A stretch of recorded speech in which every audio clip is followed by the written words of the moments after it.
कंडे आदम सिटी थाने की हद रेलवे कॉलोनी के रहवासिन बिलाल वल्द इकबाल पंवर संदस भेणन माफिया पंवर और शहजादी पंवर से गॾिजी अवामी प्रेस क्लब वारो एहतजाजी मुज़ाहिरो करे प्रेस कॉन्फ्रेंस कंदे इल्जाम मढ़ियो त मूं 3 साल अग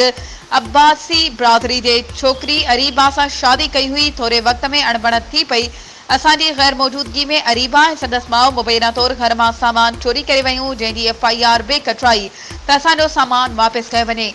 हुननि चयो त जॾहिं असां अरीबा खे वठण लाइ वियासीं त हुन जे माइटनि मोतमार धमकियूं ॾिनियूं हुननि असांजे घर अॻियां पुलिस एहलकार मुक़ररु कया आहिनि